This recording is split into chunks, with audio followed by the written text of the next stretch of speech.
All right, this is part 2 of rational functions, graphs, and their asymptotes. So let's go ahead and pick it up where we left off. And if you are starting this video, go back to the first one. It'll kind of explain what we've done here so far. Okay, now we're getting ready to go ahead and graph it. And what we're going to do is we can go ahead and pick a few points, and I'm going to change my color here. Okay, and we're going to just pick a few points to go ahead and substitute into this function that you can't really see very well right now. Hey, go away. Alright, so we would start off with y equals 1 divided by x. Now we can pick any x value that we want and substitute it into the equation. So I know it shifts over 6, so what I could do is I can go ahead and pick 5 and see what's happening at x equals 5, this right here, this part. So I would start with 5, negative 5, plus 6, and that would substitute in, and we would simplify it down, and that would just be 1 divided by 1, which is going to end up just being 1, y equals 1. Alright, so here we go. This would end up being x equals negative 5, positive 1, so it's going to get very close. Now I know from the original graph that it's also going to reflect over the this y equals negative x axis, so I know, oh, I can't delete them all at the same time. I know it's going to end up being negative 7, 1, negative 1 as well. Okay, now another point that we can test is something a little closer, so we can test negative 1. So we can say, okay, y equals 1 divided by negative 1 plus 6, so that's going to substitute in and simplify down to 1 equals 5, so 1/5. So at negative 1, we're going to go to 1/5. Okay, so it's going to be 1/5 at negative, well, hold on, we would need to do the math here. So we could say, yeah, let's go ahead and, I know we're just sketching these. So it's just going to end up being a graph that approaches the asymptote but never crosses. It's going to continue on in that direction. Over here it's going to be graphed but reflected. And it's going to continue to follow that asymptote as well. So when we're talking about domain and range, domain represents all x values. Oh goodness, let's try that again. And range represents all y values. So when we're looking at the domain values, we're going to start off with negative infinity first. So we'll start way over here.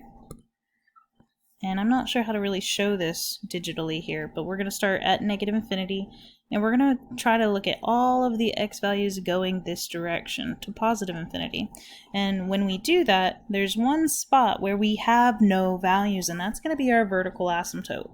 Okay, so those are not going to have values. Sorry. So we need to go ahead and show that. So we're going to have all real numbers, except for when x equals negative 6. And that's actually our vertical asymptote. Alright, now our range is actually going to be all values except for our horizontal asymptote, because remember we can never cross that horizontal asymptote. Okay, so it's going to be all real numbers, y, except for 0. Okay, and that's how you would do domain and range for that particular problem. Let's go ahead and take a look at the next one. Now looking at this next one, and we are just sketching this, I'm going to go a little bit faster because I'm not going to explain everything in detail. So if you want detail, come back to this problem itself. Now the difference between this problem and the one we just did is that we have a scale, and that scale is negative 4. Now remember from other equations, when we have a negative scale, that's going to reflect the graph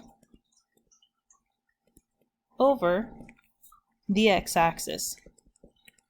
So that's going to reflect it. Alright.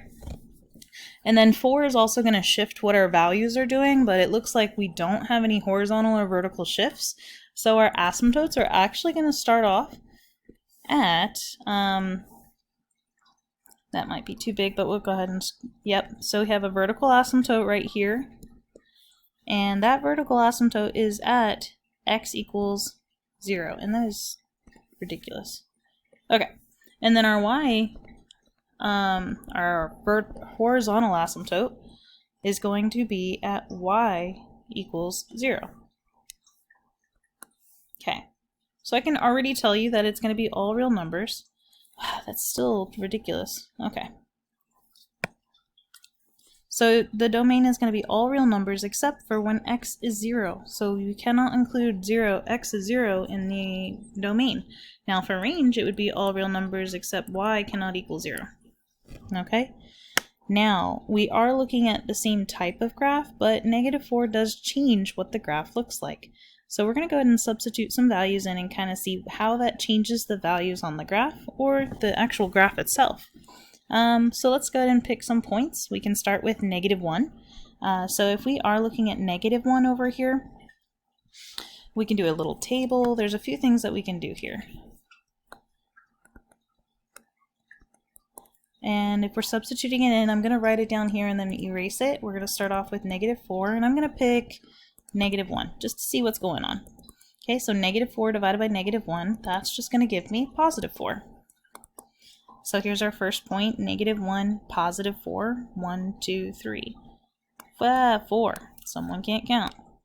All right, the next one that I'm gonna choose is I'm gonna go ahead with -2. So looking at that, -4 divided by -2, that's gonna just give me +2.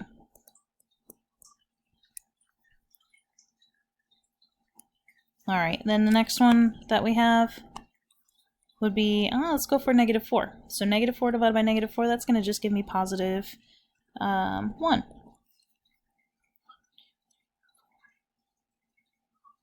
Okay, and we're going to go ahead and bring that on down.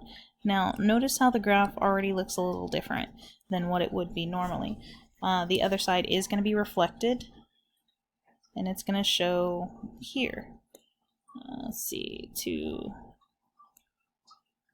there we go.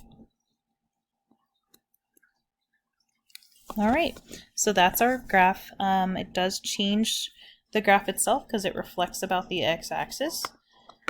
Let's go ahead and take a look at this one.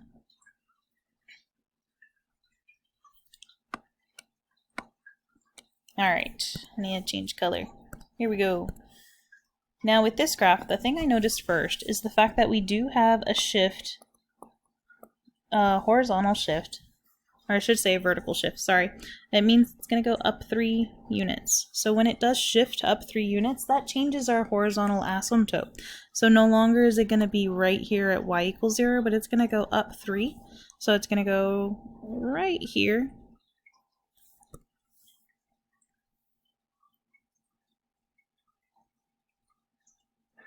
Whoop. Oh, hold on.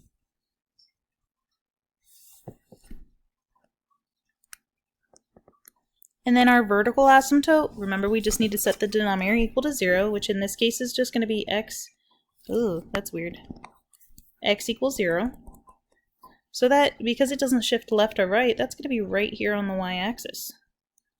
So when we identify that, that would start off with x equals 0 for our vertical asymptote, one that goes up and down. The horizontal asymptote is going to be y equals 3. Okay. All right, so looking at the we need to go ahead and start graphing this. So it is a normal graph. If we were to plug in a few points, and say if we started with 1, so we would have 1 divided by 1, which is just 1, and then we would say, okay, plus 3, 1, 2, 3, so it'd be 1, 4. Okay, the next one we would start off with would be 2, and we would have 1 divided by 2, which is a half, plus 3, which is going to be 3 1/2. And the next one we could start with, say 5. 1, 2, 3, 4, 5. That would be 1/5 plus 3, which would be 3 1/5, which is super close. Okay, so that's going to approach the asymptote in that direction and then continue on. Very close. And I should go ahead and change that color. Maybe go back to blue. So it would be very close to the asymptote and continue on as it approaches positive infinity over on this direction. Okay, now remember it is reflected, so all of our values would be on the kind of the adjacent, not the adjacent, but the reflected function here. I really focused on that one, guys.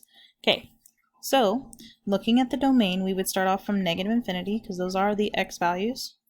Negative infinity all the way. We would have to stop here at our vertical asymptote. So it's all real numbers and x not equaling 0. Okay, and our range would be all real numbers except y cannot equal 0. Not 0, it would be y cannot equal 3. Based off of our horizontal asymptote here. Alright, and that's that equation. So let's go ahead and take a look at the next one. Alright, the next one we do have some parameter changes going on. Let's go ahead and change our colors. We've got three different things going on with this one as my screen freaks out. Okay. First of all, I noticed that we do have a scale change of just -1, so we have a reflection over the x-axis. Okay, I noticed that we also have x minus 2 in the denominator, so that means that my entire equation is going to shift right 2, which would make my vertical asymptote x equals 2.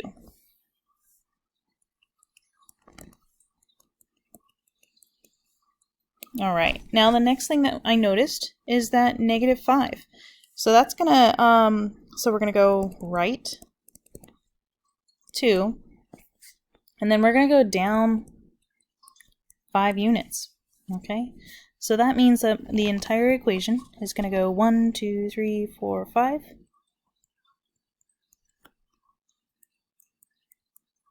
There we go. Alright. And because it's reflected, I know my equation is not going to be in this quadrant and this quadrant. What's going to happen is that's going to reflect down, and this starts to look like a football play. Let's go ahead and stop making it confusing. And those are going to be reflected, and they're going to be pretty much going to be like this. And what we can do is we can go ahead and graph a few points and see what's going on. So if I already know the graph is going to be somewhere over there, I notice that the y-axis is not on an asymptote, so we can go ahead and choose when x is 0.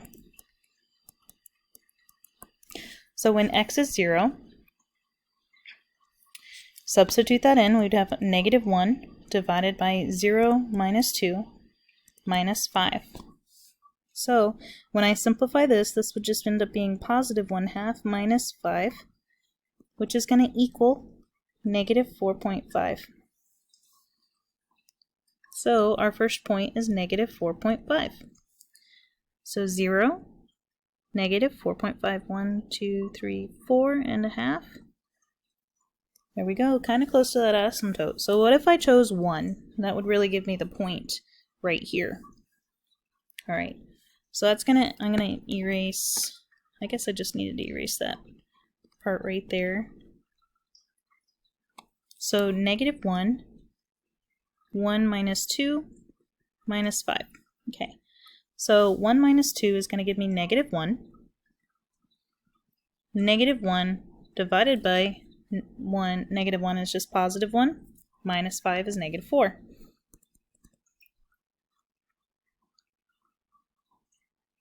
Okay, and it's going to increase here. So I know my graph needs to be a little closer to the asymptotes there. Let's try brown. I don't know what's going on. Okay, we're going close. And then it's going to gradually come out, down, and follow this other asymptote. Okay, it's going to reflect.